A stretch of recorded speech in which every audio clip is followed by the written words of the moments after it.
வணக்கம் குழந்தைகளே. இன்னைக்கு நாம கணக்கு பாடத்துல கத்துக்க போற பாடம் அமைப்புகள். வாங்க கத்துக்கலாம்.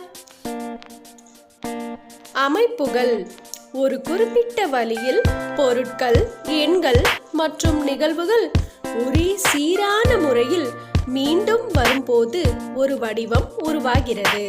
இதைத்தான் நம்ம அமைப்புகள்னு சொல்றோம். முதல்ல நாம பார்க்க போறது வடிவங்களின் அமைப்புகள். அச்சடித்தல் முறையில் ஒழுங்கான மற்றும் ஒழுங்கற்ற வடிவங்களின் அமைப்புகளை உருவாக்கலாம். வாங்க அதற்கான உதாரணங்களை இங்க பார்க்கலாம். கைகள் மற்றும் கால்கள் கொண்டு ஏற்படுத்திய அச்சு அமைப்புகளை இங்கே காணலாம். இப்ப இங்க நீங்க பார்க்கிறது கால்கள் கொண்டு உருவாக்கப்பட்ட அச்சு அமைப்புகள்.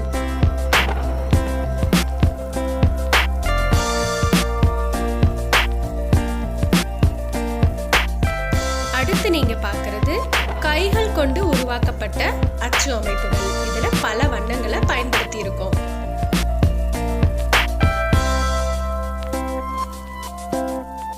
அடுத்து நாம பார்க்க போறது வடிவியல் வடிவங்களின் அமைப்புகள். வடிவியல் வடிவங்களின் அமைப்புகளை நாம இரண்டு வகையா பிரிக்கலாம்.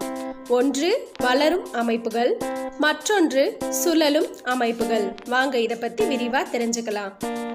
முதலாவதா நாம பார்க்க போறது வளரும் அமைப்புகள். நேர்கோடுகள் மற்றும் பிற வடிவியல் வடிவங்களை கொண்ட சீராக தொடர்ந்து வளர்ந்து வரும் வடிவமைப்புகள் மற்றும் அமைப்புகள் வளரும் அமைப்புகள் எனப்படும். இதற்கான உதாரணங்களை பார்க்கலாம். இதுல பாருங்க, முதல்ல ஒரு சதுரம், அடுத்து 2 சதுரங்கள், அடுத்து 3 சதுரங்கள் என வளர்ந்து கொண்டே போகிறது. இதுல இந்த பூக்கள் பாருங்க, முதல்ல ஒரு பூ, அடுத்து 3 பூக்கள், அடுத்து 5 பூக்கள் அப்படின்னு இதனுடைய வடிவங்கள் வளர்ந்துகிட்டே இருக்கு. சரி குழந்தைகளே, இதற்கான பயிற்சியை கத்துக்கலாமா? வாங்க. முதல் வினாவை பாருங்க. வளரும் அமைப்புகளை தொடர்க. இதுல முதல் வினாவை பாருங்க. இதுல இருக்கக்கூடிய கடிகாரங்களை பாருங்க. இதுல நேரம் சீரான முறையில அதிகரிச்சுக்கிட்டே போகுது. சீரான முறைனா எவ்வளவு நேரம் பாருங்க. முதல் கடிகாரத்துல 3 மணி, அடுத்த கடிகாரத்துல என்ன நேரம் காட்டுது? 6 மணி, அதற்கு அடுத்த கடிகாரத்துல 9 மணி. அப்ப 3 மணி நேரம் இடைவெளியில நேரம் அதிகரிச்சுக்கிட்டே போகுது. அப்ப அடுத்து வரக்கூடிய கடிகாரத்துல என்ன நேரம் காட்டு குழந்தைகளே? 9ஓட 3 கூட்டினோம்னா நமக்கு என்ன கிடைக்கும்? 12. அப்ப அடுத்த கடிகாரத்துல என்ன நேரம் காட்டும்? 12 மணி. அடுத்த வினாவை பாருங்க. முதல் வரிசையில ஒரு அம்புக்குறி இருக்கு. அடுத்து 2 வரிசைகள்ல 2 அம்புக்குறிகள் இருக்கு. அடுத்து 3 வரிசைகள்ல 3 அம்புக்குறிகள் இருக்கு. அப்ப விடை என்ன வரும் குழந்தைகளே? சரியா சொல்லிட்டீங்க. 4 வரிசைகள்ல 4 அம்புக்குறிகள், மொத்தம் 16 அம்புக்குறிகள் வரையணும். வரைஞ்சிட்டீங்களா?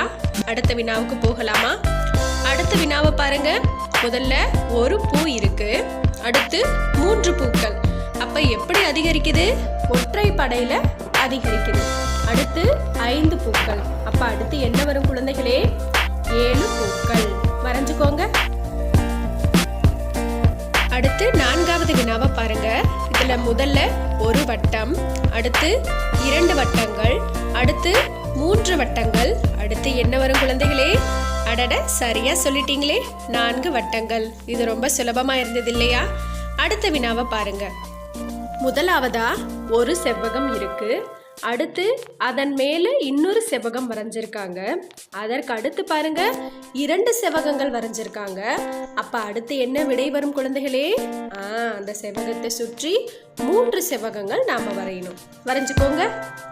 அடுத்த வினாவை பாருங்க. முதல்ல ஒரு சதுரம் இருக்கு, அடுத்து 2 சதுரங்கள் அதிகரிச்சிருக்கு. அடுத்தது பாருங்க, ஒரு சதுரம் தான் அதிகரிச்சிருக்கு. அப்ப விடை என்ன வரும் குழந்தைகளே? 2 சதுரங்கள் அதிகரிச்சு நம்ம வரையணும். சரியா? சரியா வரைஞ்சிட்டீங்களா குழந்தைகளே? அடுத்த பகுதிக்கு போகலாமா? வளரும் அமைப்புகளை தொடர்க. இதுல முதல் வினாவை பாருங்க. முதல்ல ஒரு மேல் நோக்கிய அம்புக்குறி 1 இருக்கு, அடுத்து 2 அம்புக்குறிகள், அடுத்து 3 அம்புக்குறிகள், அடுத்து 4 அம்புக்குறிகள். அப்ப விடை என்ன வரும் குழந்தைகளே? சரியா சொல்லிட்டீங்க. 5 அம்புக்குறிகள் வரைஞ்சுக்கோங்க. அடுத்து இரண்டாவது வினாவை பாருங்க. முதல்ல ஒரு முக்கோணம், ஒரு செவ்வகம், ஒரு வட்டம், அது மாதிரி 3 வரிசைகள் இருக்கு. சரியா? அடுத்து பாருங்க 2 வரிசைகள். இது என்ன இருக்கு? குறைஞ்சிருக்கு. அடுத்து என்ன பாருங்க, ஒரு வரிசை இருக்கு. அப்ப இது வளரும்னா எத்தனை வளரும்? சரியா சொல்லிட்டீங்க, 2 வரிசைகள். முக்கோணம், செவ்வகம், வட்டம்னு 2 வரிசைகள்ல நம்ம வரைஞ்சுக்கணும். அடுத்த வினாவை பாருங்க. இதுல பாருங்க, முதல்ல 2 சதுரங்கள் இருக்கு, அடுத்து 4 சதுரங்கள் இருக்கு, அடுத்து 6 சதுரங்கள் இருக்கு. அப்ப விடை என்ன வரும் குழந்தைகளே? சரியா சொல்லிட்டீங்க, 8 சதுரங்கள். வரைஞ்சுக்கோங்க.